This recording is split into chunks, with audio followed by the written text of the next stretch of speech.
allow us to try to see these two videos before we ask our officials from the PNP. Also knowledge about those other personalities who have been killed on the war on drugs, like big personalities that you know about. Yes, Mr. Chair. Mayor Halili, pinagmalaki kasi ng isa, sir, na sila. Sino yung nagmalaking yun? Major Albotra, Mr. Chair. Major Albotra of Region 7. Albotra? Yes, Of Region 7? Yes po. Lieutenant Colonel Albotra na ata. Albotra. Kenneth Albotra to be invited in the... also knowledge about... Tingnan po na natin yung second video, no? Mamaya babalikan po natin yung video ni Mayor Tony Halili. But for the meantime, we want to compare yung pong klase ng pagpatay sa Batangas at sa Laguna po. So, please show the second video.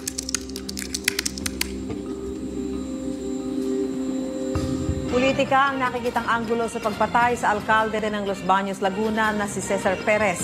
Si Perez kabilang sa narco list ni Pangulong Duterte noong nakaraang taon. Matatandaan kasama si Mayor Perez sa narco list ni Pangulong Rodrigo Duterte. Itinanggi ito ni Perez at sinabing pamumulitika at paniniralang ng kanyang mga kalaban ang pagkakasangkot umano niya sa iligal na droga.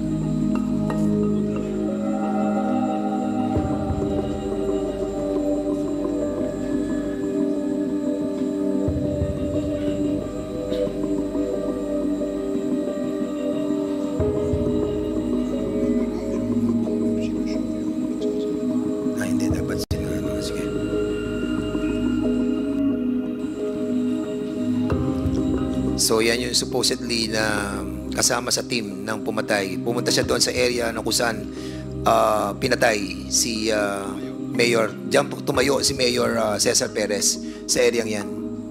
At umiikot siya sa munisipyo.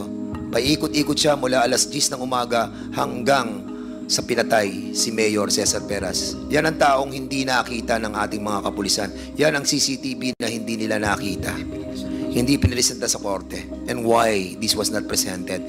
Itong ban na to, na ginamit nilang AC 4033, nirambol lamang nila yung plaka na ginamit kay Halili. Diyan sila nagtago. 6:12 hanggang 8:30, ayan, dyan. Andito ang munisipyo sa kanan. Andyan yung gunman, ang location, at dyan nila tinira yang si Mayor. Nakita niyo yung pader sa may likod? Doon nakaporma yung FB. Doon nakaporma yung killer. Mula 8:43, naglakad si Mayor.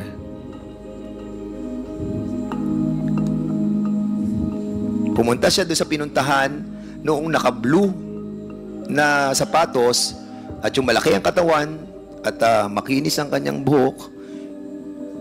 Ayan ang mayor namin, si Cesar Perez. Dumiretso siya doon, bumalik siya dahil may tumawag sa kanya. Most likely, ang tumawag sa kanya ay grupo din nila.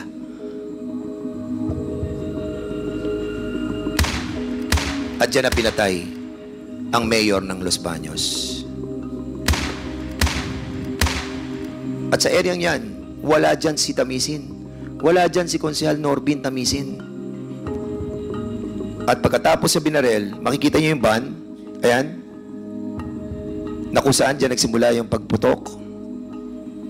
ACA 433, at yan din ang ginamit nila kay Halili.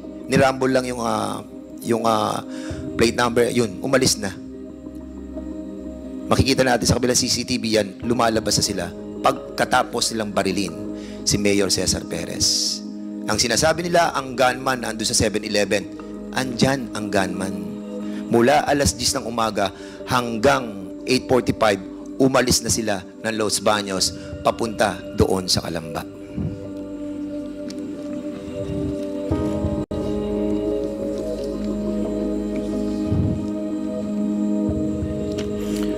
Alright. Okay. So we have invited, Mr. Chairman, also the mga PNP